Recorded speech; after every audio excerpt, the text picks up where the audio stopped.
Hello दोस्तों, exam fish channel में आपका स्वागत है। यदि आप एग्जाम फिश चैनल पर नए हैं तो आप इसको सब्सक्राइब, शेयर और लाइक ज़रूर कर देना। आज हम बात करेंगे अभिप्रेरणा के बारे में। अभिप्रेरणा यह शिक्षा मनोविज्ञान का एक टॉपिक है। अभिप्रेरणा इसका भाग फर्स्ट करेंगे। इसमें लगभग 25 से 30 क्वेश्चन हम हल करेंगे जो पिछली परीक्षा में आए हुए हैं। अब पिछली परीक्षा कोई भी हो सकती है, सी टेट, रीट या यूपी टेट, अन्य कोई परीक्षा में ये क्वेश्चन आए हैं और बहुत मोस्ट क्वेश्चन है। तो हम एक एक क्वेश्चन के बारे में हल करेंगे और विस्तार पूर्वक भी जानेंगे कि मान लो 4 ऑप्शन है, इन 4 ऑप्शन के बारे में हम विस्तार पूर्वक अध्ययन करेंगे। तो हम किन किन टॉपिक को लेकर चलते हैं, पहले ये देख लेते हैं हम किन किन टॉपिक के बारे में क्वेश्चन को हल करेंगे। पहला टॉपिक शिक्षा मनोविज्ञान, दूसरा अभिवृद्धि और विकास, तीसरा बुद्धि, चौथा व्यक्तित्व विकास और विभिन्नताएं, पांचवा सृजनशीलता, 6 नंबर पर है अभिरुचि और अभिवृत्ति, सातवां क्रियात्मक अनुसंधान, आठवां एनसीएफ 2005 और वो राष्ट्रीय बाल शिक्षा अधिकार 2009, वो शिक्षण अधिगम की प्रक्रियाएं, अभिप्रेरणा, अधिगम के सिद्धांत। अधिगम के सिद्धांतों में सभी सिद्धांत का हम देखेंगे, क्वेश्चन देखेंगे। पहला होगा थॉर्नडाइक, दूसरा गेसार्ड-वाल्ड, स्किनर का, सिगमंड फ्राइड का, जीन पियाजे का, पावलोव, कोहलर और मूल्यांकन। इन सभी के बारे में हम अध्ययन करेंगे अगली वीडियो में। और आज हम अध्ययन करेंगे किसका, अभिप्रेरणा के भाग फर्स्ट का। तो आप इस चैनल को सब्सक्राइब कर लेना और लाइक शेयर भी कर देना, जिससे आपको नोटिफिकेशन सबसे पहले मिलेगी। तो चलिए चलते हैं पहले क्वेश्चन की तरफ। पहला क्वेश्चन है,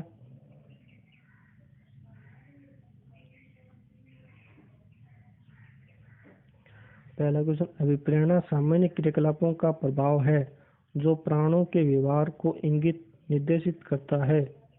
ये परिभाषा किसने दी थी? आपके सामने 4 ऑप्शन है, A B C D, Johnson, good, Bernard, इनमें से कोई नहीं। तो ये परिभाषा जॉनसन ने दी थी। और गुड ने क्या कहा था?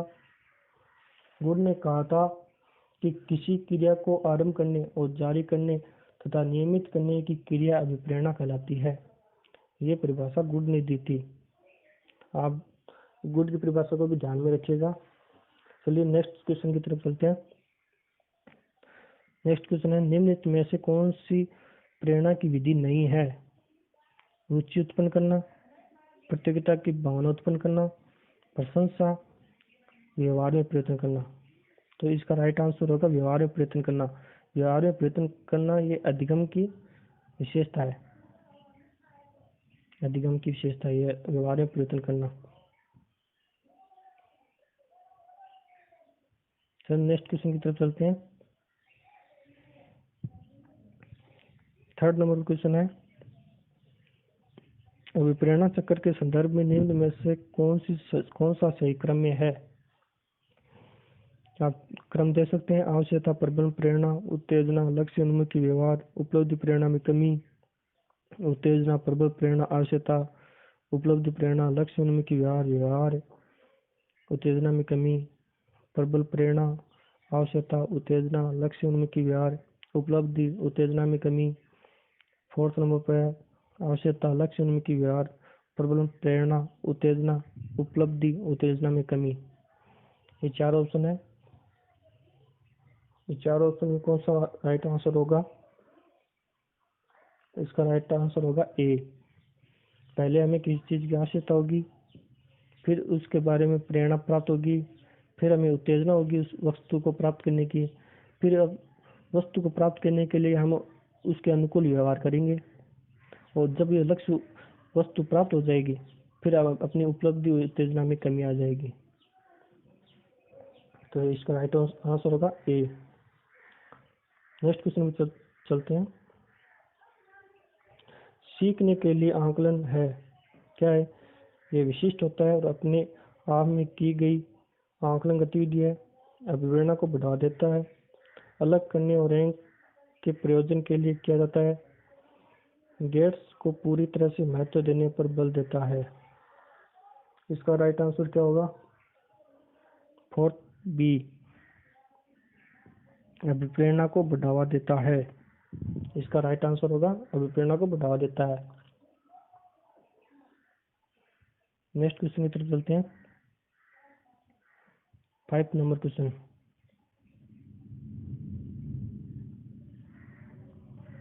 निम्न में से कौन सी शब्दावली प्रायः अभिप्रेरणा के साथ अंतर बदलाव के साथ इस्तेमाल की जाती है?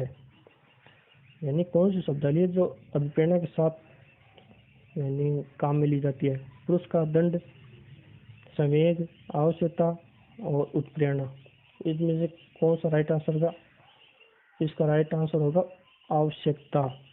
यदि हमें कोई चीज़ की आवश्यकता ही नहीं होगी तब हम अभिप्रेरित कैसे होंगे, यानी मोटिवेशन कैसे प्राप्त करेंगे? चलिए नेक्स्ट सवाल की तरफ चलते हैं। 6 नंबर का सवाल है, अभिप्रेरणा का वर्गीकरण होता है स्वाभाविक, कृत्रिम, कम महत्वपूर्ण और अधिक महत्वपूर्ण, जन्मजात और अर्जित, अभिप्रेरणा व प्रलोभन। इसका राइट आंसर क्या होगा? इसका राइट आंसर होगा जन्मजात और अर्जित। ये दोनों होती है अभिप्रेरणा। विद्यार्थियों में अभिप्रेरणा विकसित करने के लिए एक शिक्षक को क्या करना चाहिए? गलाघाट प्रतियोगिता को प्रोत्साहित करना चाहिए? गलत बात है ये तो। विद्यार्थियों के सम्मुख एक अप्राप्य लक्ष्य रखना, ये भी गलत बात है। नई तकनीक व नई विधियों का प्रयोग करना, यह बात सही है। यदि हम शिक्षण विधि में नई तकनीकों और नई विधियों का प्रयोग करेंगे तो छात्र अपने आप मोटिवेट होंगे, बोर भी नहीं होंगे। नेक्स्ट क्वेश्चन की तरफ चलते हैं। इसका राइट आंसर उपलब्ध क्या हो जाएगा? सी, अभिप्रेरणा का मांग सिद्धांत किसने प्रस्तुत किया? इसका सिद्धांत प्रस्तुत किया था मोज़लो ने। इसका राइट आंसर मोज़लो हो जाएगा। नेक्स्ट क्वेश्चन की तरफ चलते हैं। नेक्स्ट क्वेश्चन है, प्रक्षेपण विधि द्वारा किसका अध्ययन किया जाता है? चेतन मन का, अचेतन अभिप्रेरणा का, बुद्धि का और सृजनात्मकता का। इसमें अचेतन अभिप्रेरणा का अध्ययन किया जाता है प्रक्षेपण विधि में। 10वें नंबर सवाल पर चलते हैं। कक्षा में अभिप्रेरणात्मक सिद्धांतों का प्रयोग किया जा सकता है? किस में किया जा सकता है? उपलब्धि प्रेरणा वृद्धि में, उच्च स्पर्धा टालने हेतु, तनाव कम करने हेतु। इन तीनों में आपको ऑप्शन में जवाब देना है। कौन सा हो सकता है? इसका राइट आंसर होगा उपलब्धि प्रेरणा वृद्धि हेतु। चलिए नेक्स्ट सवाल की तरफ चलते हैं। नेक्स्ट सवाल है 11 नंबर का। निम्न में से कौन सा उदाहरण अभिप्रेरणा का परिणाम नहीं है? यानी इनमें से कौन सा उदाहरण ऐसा है जिसमें आपको मोटिवेशन के तौर पर नहीं मिलता? जैसे कृष्णा ने एक नृत्य का समय 1 घंटे से बढ़ाकर 2 घंटे कर दिया है। इसमें तो लगता है कृष्णा को ये नृत्य से मोटिवेट हुई है, इसलिए अपना टाइम 1 घंटे से बढ़ाकर 2 घंटा कर दिया है।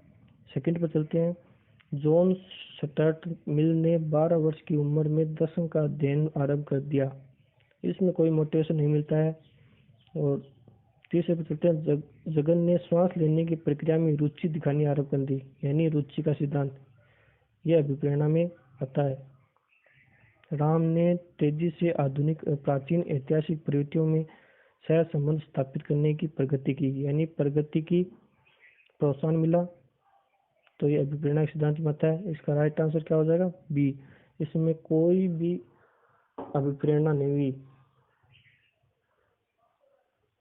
नेक्स्ट सवाल की तरफ चलते हैं। 12 नंबर का सवाल, अभ्यास का नियम, तत्परता का नियम, प्रभाव का नियम, एक प्रतिक्रिया का नियम, निम्न में से कौन सा सीखने का नियम नहीं है? कौन सा नहीं है? अभ्यास का नियम, या त्यारी का नियम, या अभिप्रेरणा का नियम, प्रभाव का नियम। सीखने का नियम नहीं है। सीखना मतलब अधिगम, अधिगम का नियम नहीं है। कौन सा नहीं है? अभिप्रेरणा का नियम। ये अधिगम का नियम नहीं हो सकता। ये और बाकी तीनों अभिप्रेरणा यानी अधिगम के नियम है, यानी सीखने के नियम है। नेक्स्ट आगे तरफ चलते हैं। निम्न में से कौन सी जन्मजात और आंतरिक अभिप्रेरणा नहीं है? कौन सी नहीं है?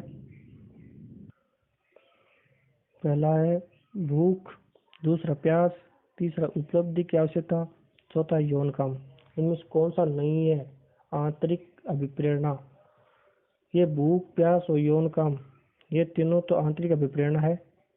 ये सी नंबर उपलब्धि की आवश्यकता, ये आंतरिक अभिप्रेरणा नहीं है। 40 नंबर सवाल, अभिप्रेरणा से संबंधित सही क्रम इंगित कीजिए।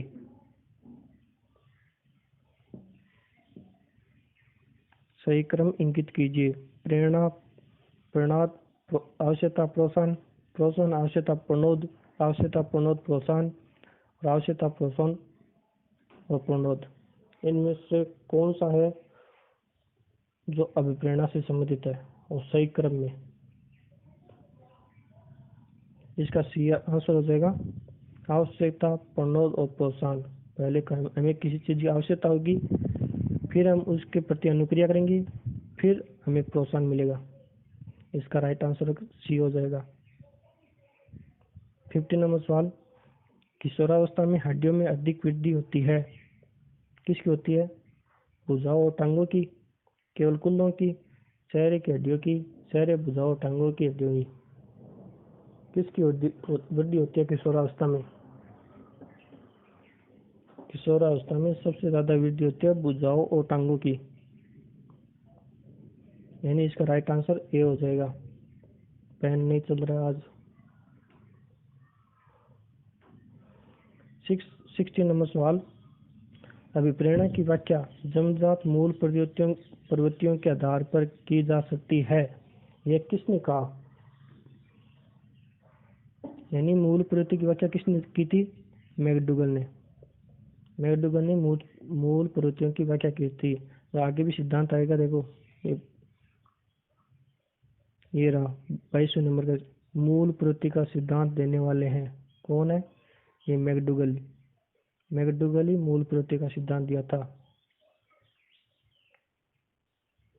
तो नेक्स्ट क्वेश्चन की तरफ चलते हैं।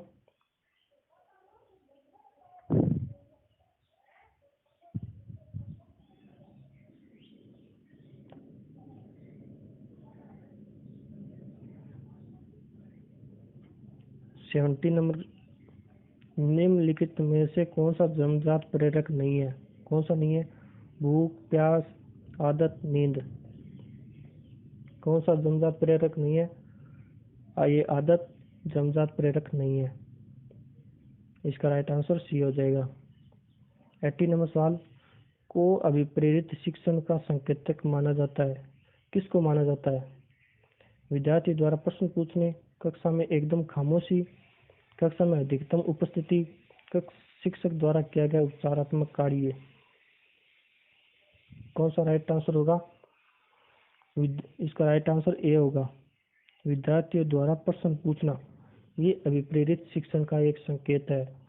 यानी जो आप शिक्षण कार्य कर रहे हैं उसमें प्रत्येक विद्यार्थी अभिप्रेरित हुए हैं, मतलब मोटिवेट हुए हैं, यानी उसको सब कुछ समझ में आ रहा है, तभी वो आपसे सवाल पूछेंगे, अन्यथा आपसे सवाल नहीं पूछेंगे।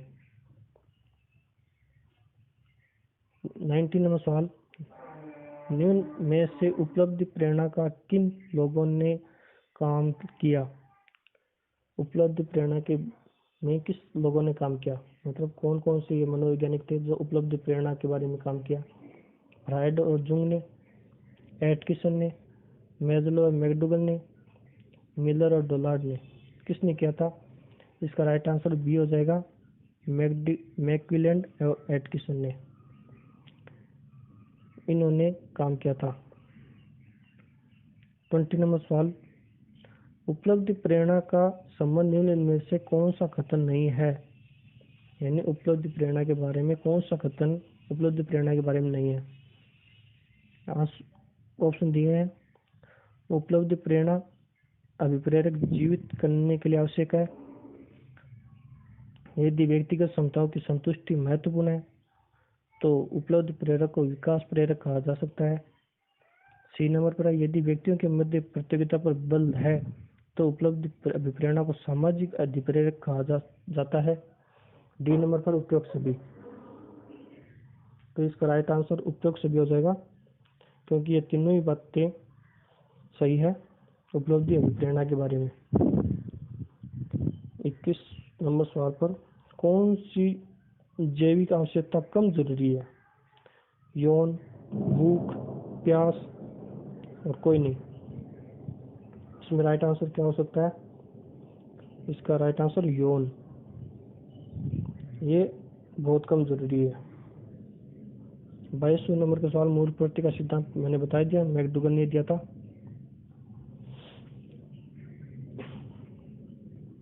नेक्स्ट सवाल की तरफ चलते हैं।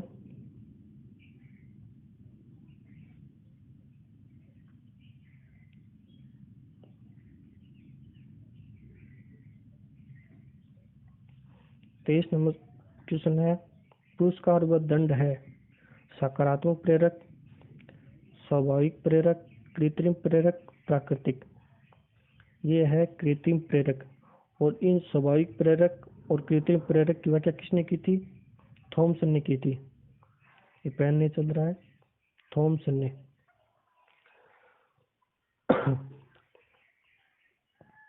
सीखने की 24 नंबर सवाल है, सीखने की प्रक्रिया में अभिप्रेरणा बच्चों में सीखने के प्रति रुचि का विकास करती है, बच्चों की समझ शक्ति को मजबूत करती है, बच्चों को एक दिशा में सोचने की योग्यता है को विकसित करती है, पीछे सीखे हुए को नए अधिगम से अलग करती है।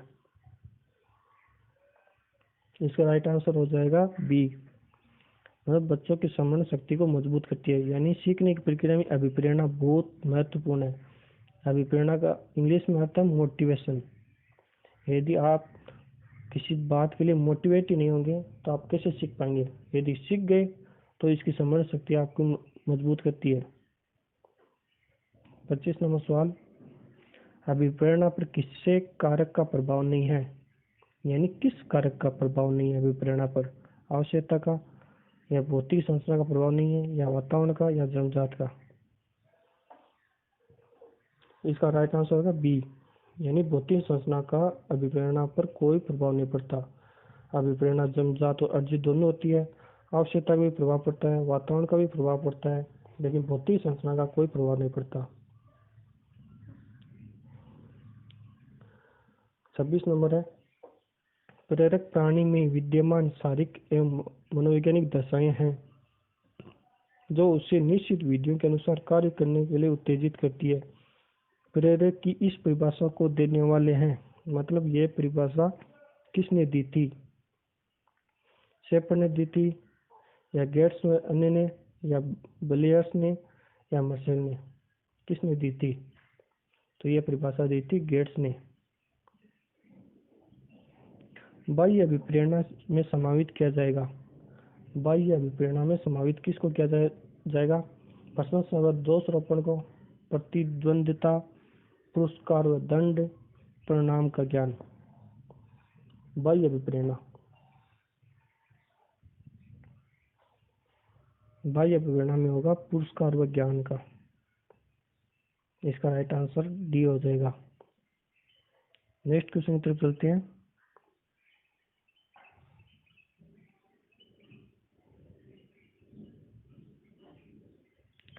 निम्नलिखित में से कौन सा कथन सही नहीं है?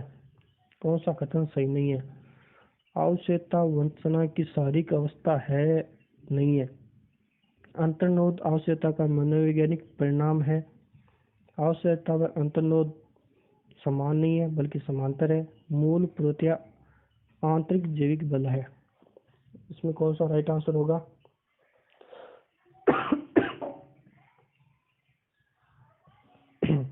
इसका राइट आंसर होगा ए, यानी आवश्यकता वंचना की शारीरिक अवस्था है, नहीं है। ये है नहीं, बीच में नहीं है, मतलब है। आवश्यकता वंचना की शारीरिक अवस्था है। इसमें सही नहीं है, ये प्रश्न पूछा सही नहीं है, ये नहीं है सही। नेक्स्ट क्वेश्चन पर चलते हैं। निम्नलिखित में से कौन सा कथन अभिप्रेरणा एक प्रक्रिया एक प्रक्रिया के संदर्भ में उपयुक्त नहीं है? मतलब अभिप्रेरणा की प्रक्रिया के संदर्भ में कौन सा कथन सही नहीं है? एक व्यक्ति को लक्ष्य की ओर ले जाता है। दूसरा है, यह व्यक्ति की शारीरिक आवश्यकता की संतुष्टि करता है। यह मनोवैज्ञानिक आकांक्षा को प्राप्त करने में सहायता करता है। ये व्यक्ति को अप्रिय स्थिति से दूर रखता है। इसका राइट आंसर क्या हो जाएगा? ये व्यक्ति को अप्रिय स्थिति से दूर रखता है। ये राइट आंसर हो जाएगा, क्योंकि इसमें उपयुक्त नहीं है, मतलब सही नहीं है। ये इसका राइट आंसर होगा, ये सही नहीं है।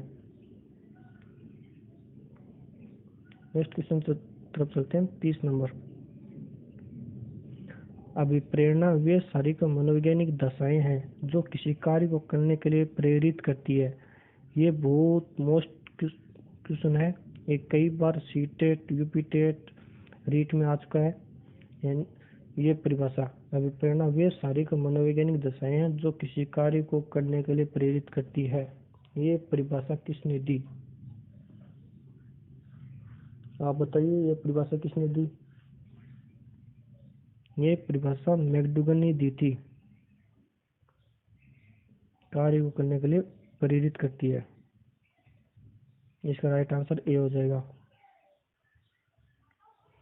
31 नंबर।